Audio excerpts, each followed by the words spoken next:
Welcome back. That was Godwin Emefiele, the central bank governor, answering the questions that were posed to him at the end of the two-day policy meeting to give us more perspectives into what happened or what must have happened behind closed doors. Who argued for, who argued against is Dr. Hassan Mahmud, the Director, Monetary Policy Department at the Central Bank of Nigeria. He's with me right now at the table. Dr. Mahmud, good to see you again. Welcome to the program. Now, let's get started. Looking at this MPC communique, I compared it with the communique of January. Okay. And January was heavier. Yeah. And I don't know why January was heavier. January was a 14-page communique. Yeah. March is 10-page. Okay. I assumed that unemployment rising, 33.3%, inflation very high now, 3-year high, 17.33%. We're in a period of stagflation and all of that. I assume that perhaps this communique will tell me more things than January. What happened? Well, the communique is not a function of the volume of problems. A lot of the things that happened towards the end of 2020, which were what the January MPC addressed, a lot of them are still subsisting. So we don't have to repeat that again. The inflation numbers are still going up. The exchange rate challenges are still there. The unemployment numbers are still going up. The GDP number, yes, we crawled out of the recession, but we are still at the very low level, even though there are projections that things are going to improve. At the global scene too, the uncertainties are still there, and unlike what Nigeria mimicked, we saw also uptick in some of the fundamental variables in the global economy. Inflation numbers, GDP are also coming out of the woods in those economies. Employment numbers are also improving. Interjections of monetary fiscal stimulus are still continuing. So we see all that still in the terrain. And then, so the actions that are taken now are just, to consolidate on some of the progresses that we've recovered in some of those variables, even though the uncertainties still remain. Let me ask you this question, which is, should the MPC be minded, or perhaps still giving or being paid attention? Are the markets still taking a cue from the decisions of the MPC? Or do you think that the markets have gone ahead of the monetary authority? Well, it depends on who is, if you speak to a market analyst or they'll have a different diagnosis of the situation. If you speak to a financial analyst, if you speak to an economist, it depends on what perspective you're looking at it. But deliberately, the central bank or the monetary authorities try to give what we call forward guidance in terms of even the vote of MPC members, because these are public information, gives a guidance to the investors, the market operators, to know where is the thinking of the Monetary Policy Committee members. So the actions taken, for example, this last MPC that I held that ended yesterday, while the committee seriously highlighted the issue of the rising inflation and hoping that it doesn't get to a galloping inflation, given that GDP growth rate is still low there, population numbers are increasing substantially, unemployment is going up, economic activities have not really fully resumed. There was the choice of which do you face now? They said ladies are multitask, but the efficiency of that is also a question. They said ladies are, or we are multitaskers. Well, that's yes, you are, because I have one at home too, so I know. So the point is the dilemma, which the governor also mentioned in the reading of the communique, was this is the GDP numbers. You're out of recession, but you're still not out of the woods yet. Yeah, but if your heads are out of the waters. This is unemployment. This is inflation rising. The inflation has a very serious implications for income, welfare, the welfare effect, and also trickle down to the money market and the fixed income market. including the exchange rate. So you have that bucket to look at. So the choice is, do you consolidate on the growth that we are seeing, which will invariably, short to medium term, feed into the prices that you are looking at, including, because the GDP numbers feed into the inflation, because as output and productivity improves, so are the prices likely to go down. It feeds into the balance of payment position. As production output also increase, so it goes to export and reduces import, so it also moderates the balance of payment position. What happens there also hits the exchange rate market. As you expect or export more, so are the inflows. Given that the oil sector is not coming on very favorable as we expect, or as it used to be. Even though the prices of oil is going up, we will still see some restriction in terms of production and in terms of the consumption that happens in the domestic economy. Don't forget that that sector is liberalized, and so the speculations and the uncertainties around PMS prices are also feeding into the inflation number. So if you look at the base of that output growth, it is still very, very significant that, and that was what the MPC members considered, that it is important that we consolidate on this. Let's see what numbers come out in the first quarter and second quarter of 2021, and then you start seeing that, okay, let us look at this area, because, overheating the economy now will also truncate, this small or marginal growth that we have seen. There are speculations that the forecast is either going to be a V, W, or U. We are seeing a V for most of the economies, but don't forget that there's another third wave coming up now. Italy and stuff are already locking down. So you may see, yes, they came out in 2021 first quarter, they may be going down again. Maybe they'll come out again very quickly. Well, that volatility is also not good, for projections and for even investors. So that was the choice. But all the same, while they are still looking at GDP growth or consolidating on the recovery, there was also the concern that, of which the communique also mentioned, the fact that there are administrative measures by the central bank to also moderate monetary aggregate, such that the monetary, if any, implications that pass through to the inflation numbers are significantly moderated, particularly if you're looking at excess liquidity in the banking system and how that affects the monetary aggregate or money supply, and how that will hit the inflation numbers. There were administrative measures taken in terms of CRR, special bills, to moderate that excess liquidity in the system.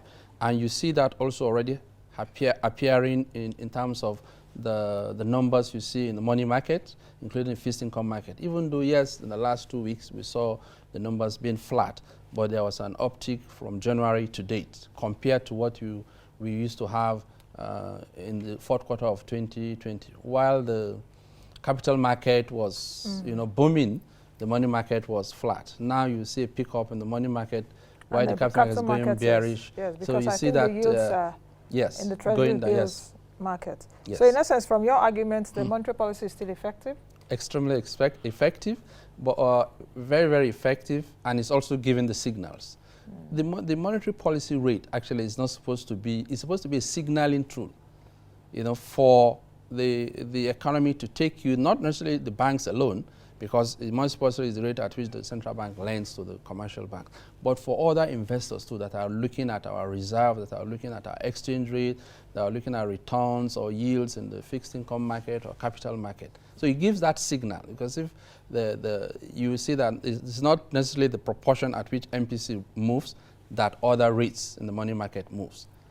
But the argument or the theoretical debate around the effectiveness of the transmission mechanism of monetary policy subsists, particularly for developing economies, where you see that distortion along the line.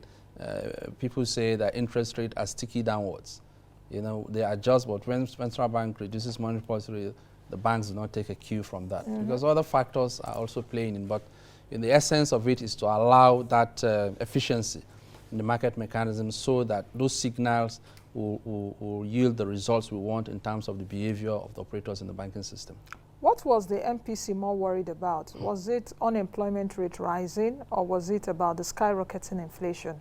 We've had food prices at its highest in about 12 years now. Food inflation also at its highest. Yes. Unemployment, perhaps in recent times, also at its highest, 33.3%. Yeah. So which was the MPC more worried about?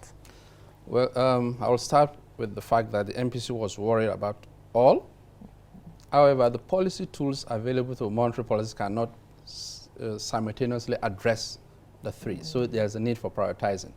And like I explained, if you look at the implications or the diversity of output growth, it touches on every other part of it. Because the option would be, okay, if you are looking at inflation and you want to rein in inflation using monetary policy tools, is to use the MPR or the CRR, and you tightened. So if you tighten, then what happens to the growth you're already seeing? Don't forget that there's this drive. The expansion was to create liquidity or create credit growth, credit expansion, particularly to the SMEs and stuff, so that you can boost that employment level, you can boost outputs, bring down prices. So if you are looking at that bucket, you have more impact on the economy, particularly even though you have to differentiate between what are the low-hanging fruits and what are your long-term objectives. You have to also put that in perspective, not necessarily meeting the short-term objectives now and then at the detriment of the long-term. So that's what we call sustainability. So you have to look at them simultaneously. So, but the tools that you are going to use have their efficacies and how you deploy them. So the Monetary Policy Committee was looking at inflation. It's been going on month to month for 17 months, which is big. The governor mentioned that it's almost getting to the 2017 number of 18.7. So we don't want to get to that level. But the priority will be, okay, consolidate on this output. Output will address unemployment, quickly. And then the various interventions, the youth program, the AXMIs, and all the stuff that governor has mentioned. Another big point that came up was the issue of security. And in the numbers that were discussed there, it was not that production actually reduced. But those particularly food activities, the numbers were that not that production reduced substantially. But what happened was that these goods or these food items or crops did not get to the market. So you have this scarcity in the market, and naturally demand and supply, you see prices going up. So they got to a stage because of the security challenges that market unions were the ones that are bringing the stuff to the market, because all sellers cannot go to somebody selling, doing trading, coming to the middle belt from the southeast or from the south-south, don't have those privileges again. So they have this communal system where the market unions now order for yam tubers or for rice or maize in bulk and bring it to the market and then decide on how to distribute it. They also must have paid for maybe security escorts and stuff like that. So those build into the prices, and you start seeing. So these are, structural issues or a kind of arbitrage system that are necessitated by the security crisis that we have in the country. So that was also playing a big role. So if you panic and start using monetary policy tools, when you know that the fundamentals or the drivers of this are things outside of your purview, because if you look at it, see the volume of funds or stimulus, both fiscal and monetary, went into boosting output, particularly the food items, and then see the disruption from the security challenges and some other banditries and kidnapping that went on. Farmers, yes, they produce their goods, but they can't go to harvest. So you have those What you're issues. saying now, are we seeing effective coordination between monetary policy and fiscal policy? Because from what you've said, monetary policy has its own tools that will not necessarily fight the structural factors or make those structural or those challenges we are facing to abate. So is there a coordination between fiscal policy and monetary policy? For example, perhaps the governor meeting even with the president, on issues about this, that what you people are doing as the Apex Bank, these are the things that are affecting, why we are not seeing the benefits. Because even in your communique, there was a mention of coordination. Coordination is very key, and I think at the highest level it's going on. There's a good collaboration between the monetary policy and the fiscal authority. You saw the economic sustainability plan, how everybody is involved in that. I know there's the economic management theme where central bank governor, ministers, and everybody meet, and these issues are discussed. So for that, there's coordination. And the coordination should also extend to other stakeholders, including police, military, and stuff like that, in terms of everybody doing its own bit in a coordinated manner or in a sustainable manner, such that it's not at the detriment of others. When we had the COVID crisis, the COVID was a health disaster, but the economic implications were even more severe than, so there was that need to coordinate, and that's why we had the presidential task force. Everybody's involved. Don't open the banks, don't go to the market. Those things, if you've not done it, in a coordinated manner, then you start seeing, things going, haywire in the system. So there is that coordinator. And what is important now is that coordination should be sustained. In the communique, it was also said that, there's the need for the security challenges to, really go down.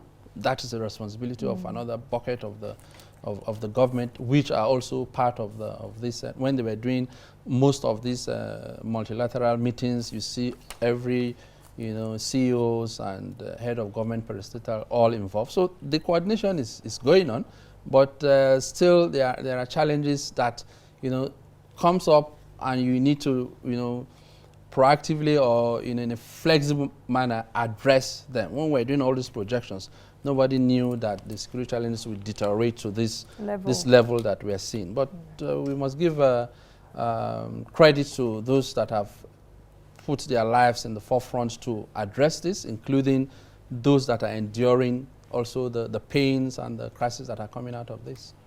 Let's go back to inflation a bit, and let's talk about the downside risk that are anticipated for moderated inflation by May. Because I heard the governor yesterday says that he said that we expect a moderation in inflation by May.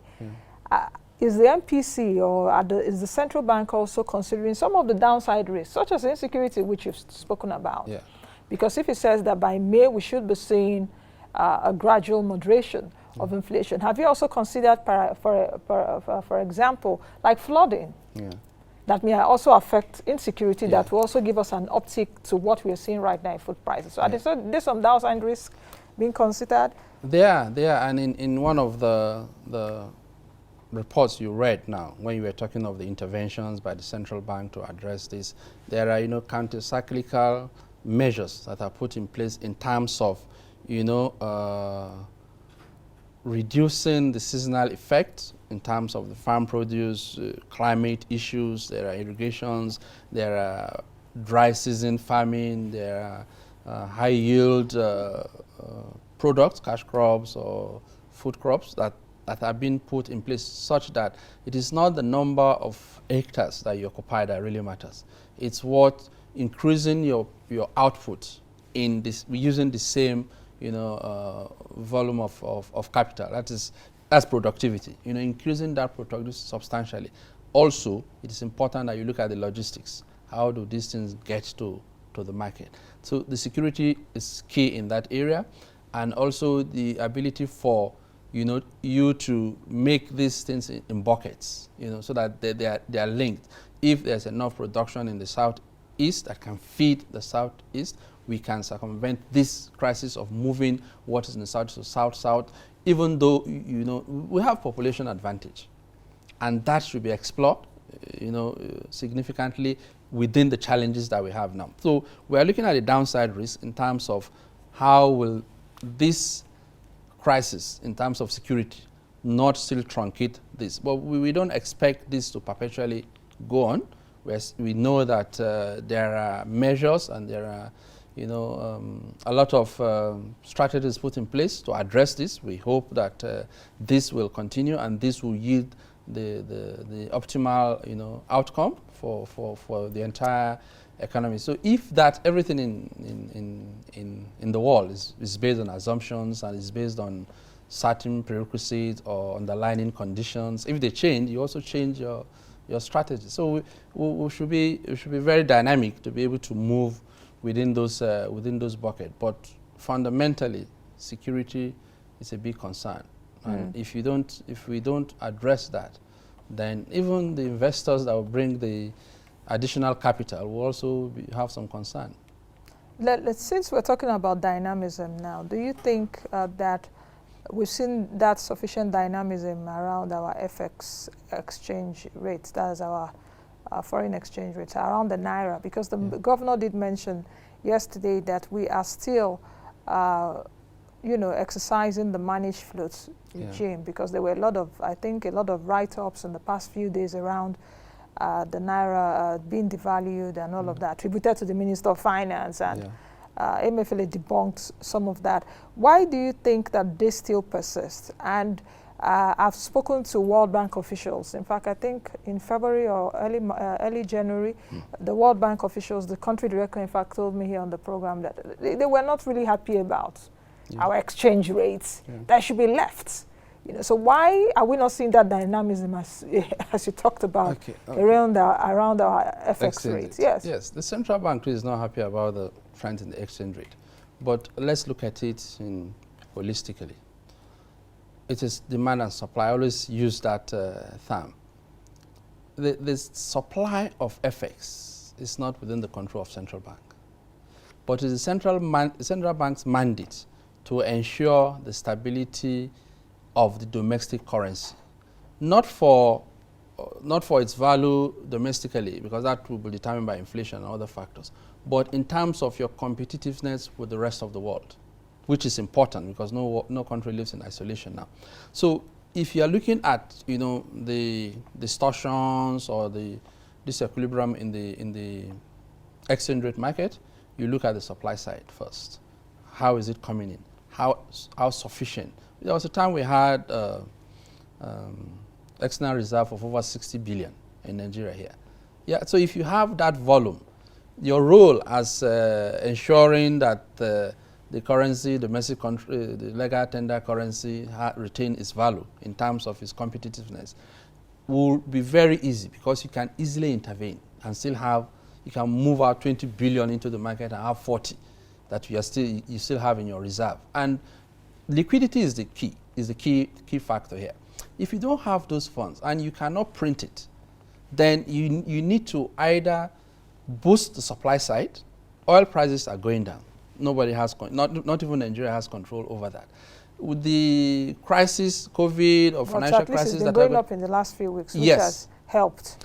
Yeah, but also it's also important that we emphasize this. Some of these oil price increases that you see have a counter effect domestically, particularly given the liberalization we're seeing in that. Yes, so if you are jumping up that, yes, more revenue is coming up, then the inflation numbers are coming down here, the cost of living is going up here, and then you start also seeing your unemployment and stuff of coming in. And some of these transactions are actually forward transactions, so the prices have already been keyed on now till maybe November, December. So those gains will not necessarily come to you now, but you start seeing them. But it is important that, yes, that side of it is going up, but we also want to avoid these external shocks that are coming in from these oil prices. And that's why there's this emphasis for the non-oil sector to drive the domestic output growth. So because you don't have control over these exogenous or externalities. So those shocks, and they also substantially distort what goes on in the domestic economy. Oil prices go down significantly now. It affects the capital market, the exchange rate market, even the inflation number in the domestic market, the fixed everywhere. And that's just one product. And we are substantially relying on that product in terms of revenue, even though its contribution to GDP has declined significantly. But at least if we have more sustainable non-oil activities driving growth, then it is within the domestic purview to use your tools to be able to address that. So yes, we still have that dynamism in terms of exchange rate management. You see central bank in the last maybe 9 to 10 months adjusting rates to meet up with, to narrow the gap. The important thing is that there's a global standard, or there's a what do you call it, an efficiency threshold that the variation between your rates, your main driving rate, and the other rates that operates in the economy should not be more than 2%, which is the IMF. And so we try as much as possible to keep to that. But there's a band, and so long as we're within that comfortable band, we're still fine. We are not doing fixed exchange rate, so we can't just keep the rate at one side. But the challenges are there. I know my time is almost up, but I'm tempted to ask the MPR outlook for the rest of the year in just 10 seconds. Well, that will be for the MPC members. But from what we're seeing, there's this indication that the bank is concerned about inflation, and they may likely take some, direct and aggressive measures towards that, as the output growth consolidates, so as to address the other factors that are affecting the economy. Thank you very much, Nancy. Thank you very much, Dr. Mahmud, for coming. I've been speaking with Dr. Hassan Mahmud, the Director of Monetary Policy Department at the Central Bank of Nigeria. That department watches these numbers every day, isn't it? Yeah. It's your duty as the head to watch these numbers across all markets. All right, that's the much we can take on today's edition of the program. Thank you all for joining us. Be the best you can be the change you want to see. I am Nancy Naji. Bye now. Thank you for watching our video. Please hit the subscribe button below, turn on post notification to follow all our updates.